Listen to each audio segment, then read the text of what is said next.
Друзья, если вы хотите, чтобы мы с Юлей о чем-то поговорили, то предлагайте свои топики. Пишите ваши предложения, ваши комментарии в комментариях к этому видео. И мы с Юлей постараемся это обсудить, да? Да, обязательно.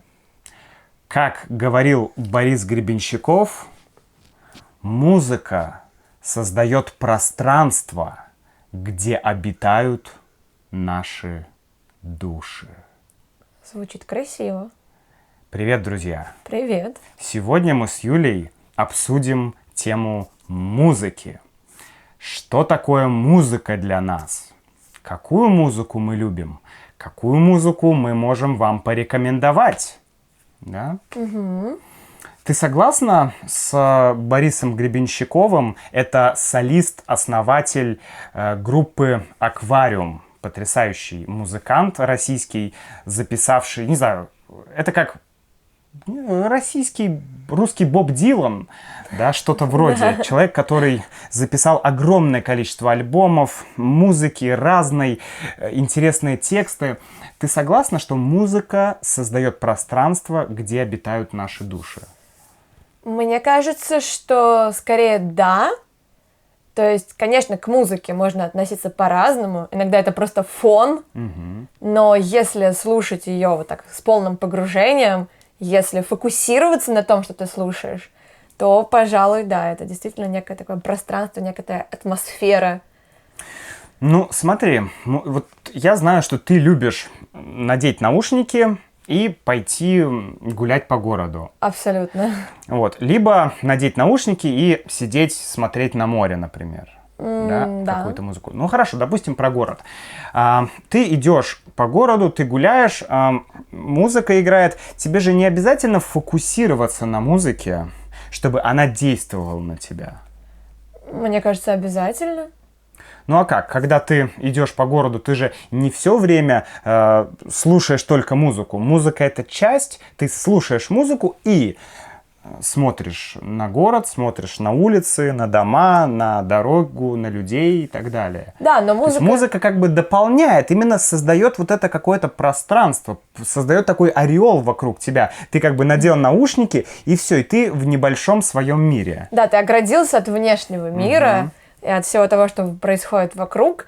Но мне кажется, что это как вот часть твоей прогулки. Это не что-то сверху, да, а это важная часть. Вот есть город, да, есть какая-нибудь, не знаю, красивые улицы, хорошая погода и музыка. И все это полноправные такие участники. Ну да, твоего то есть пути. это все формирует твое, ну скажем, пространство, твой путь, атмосферу всю. И музыка — это часть этой атмосферы. Верно. А ты часто слушаешь музыку, когда идешь куда-то? Да, в последнее время мы с тобой вместе куда-то ходим, и мы гуляем с тобой здесь до озер, куда-то разговариваем. Ну, а когда один идешь? Честно говоря, не часто. Я довольно давно уже не жил в городе. Как-то вот мы уехали из Крыма. Нет, мы жили в Питере, да, мы 2 месяца жили в Питере. Ну, не знаю, я там тоже не слушал музыку. Вот так в наушниках, чтобы идти слушать музыку, наверное, сейчас... Может быть, если бы я жил где-то в центре города или еще где-то и ходил бы куда-то там на работу, то по дороге я, может быть, бы слушал музыку. Я слушал музыку, когда ездил в университет. Я каждый день включал там Мановар, там что-нибудь такое погромче. Вот. Да, но вот сейчас как-то больше подкасты и что-то такое. А ты? Я думаю, что подкасты, я тоже слушаю много подкастов, но это где-то 50 на 50. Например, утром, когда я иду, там, не знаю, на зарядку или на пробежку, я не могу бегать под подкасты. Мне нужна музыка. Что-то ритмичное, Что-то да? ритмичное, чтобы взбодриться, чтобы прийти в какое-то такое веселое настроение. Затем уже, когда я включилась в то, что происходит, можно слушать подкасты. Понятно. Да. Давайте теперь поговорим тогда про жанры музыки или про ту музыку, которую ты предпочитаешь слушать. И мне интересно, первый вопрос мой. Что ты сейчас предпочитаешь слушать и что ты раньше предпочитала слушать? И изменились ли как-то твои вкусы? Я, если говорить про жанры, я слушаю, наверное, преимущественно то, что называется инди-рок, ну, либо инди-рок. просто рок, да, там русский рок, возможно. Наверное, это основное. Но что-то из поп-музыки, ну, скорее тоже в такой чуть более тяжелой обработке, ближе к рок-музыке. Раньше, ну и сейчас периодически... например, можешь какие-то группы? Например, ну, если из зарубежных... Да любые. Imagine Dragons, One Republic, да, там, ну, Linkin Park, скорее, это рок-музыка, такая, вот то, что я New metal. предпочитаю, да, слушать. А еще и раньше я слушала, наверное, 90% моего плеера это были мюзиклы. Я уже говорила как-то, что я обожаю жанр мюзиклов, что просто могу слушать часами музыку оттуда. Сейчас чуть меньше, но раньше действительно у меня были мюзиклы и саундтреки из музыкальных фильмов. Вот. Так, Просто хорошо. постоянно. Получается, поменялось, да, у тебя как-то... Твои музыкальные предпочтения изменились или нет? Мне кажется, что нет. Просто, например, если я сейчас пойду в театр и найду какой-то новый мюзикл, который мне понравится настолько же, как мне нравилось то, что я слушала, я снова буду слушать только его. Хорошо. А как у тебя это работает? У меня это работает таким образом, что раньше я много слушал рок-музыки, метал-музыки. Такой, не знаю, быстрой, динамичной, такой вот Iron Maiden, там что-то такое, там что-нибудь, барабаны, там гитары, соло, крики. И я сейчас тоже люблю такую музыку и с удовольствием ее слушаю, но тогда эта музыка для меня значила что-то другое. То есть тогда для меня это было прям как-то вот жизненная энергия. Вот это было что-то, что меня наполняло и что мной двигало. Потом это немножко перешло в более мягкий рок, там The Doors и там The Love и другие группы, которые такие уже немножко более такие мягкие, более такие вот психоделические, Pink Floyd, да. Но и это тоже было отражением моей жизни, наверное. Тогда был путешествие автостопом, какие-то тусовки, не знаю, хиппи и так далее, какие-то фестивали, какие-то встречи безумные с людьми и так далее. То есть это был этап какой-то. Я тоже сейчас люблю эту музыку, но сейчас мне не совсем интересны какие-то такие прямые жанры типа рок, не знаю, блюз, или поп, или еще что-то. То есть для меня вот немножко это стало скучным. Мне хочется какой-то более вот такой более необычной музыки. Мне очень нравится New Age сейчас. Дин Эвансон, не знаю, как правильно его произнести, Дёйтер или Дотер, немецкий исполнитель, потрясающий мультиинструменталист. Пол Хорн, ну, много есть разных крутых исполнителей.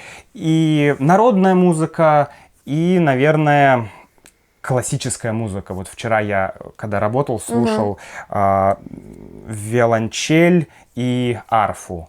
И это было просто... Да, тоже это было абсолютно невероятно.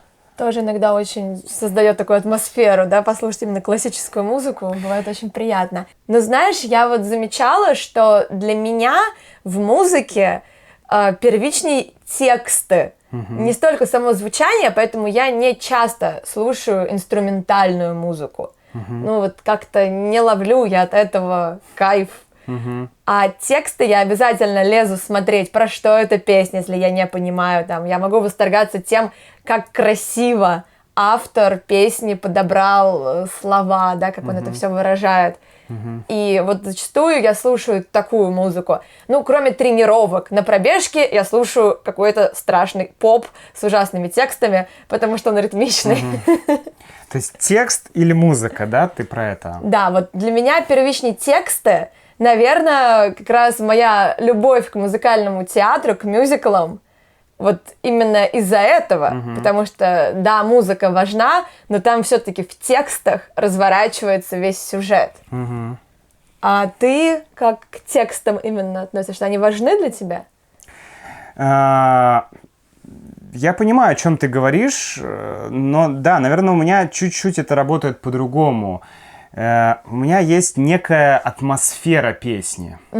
И мне текст важен, но он важен не о чем песня, не сюжет. Я могу... Большинство песен я даже не могу рассказать, о чем они.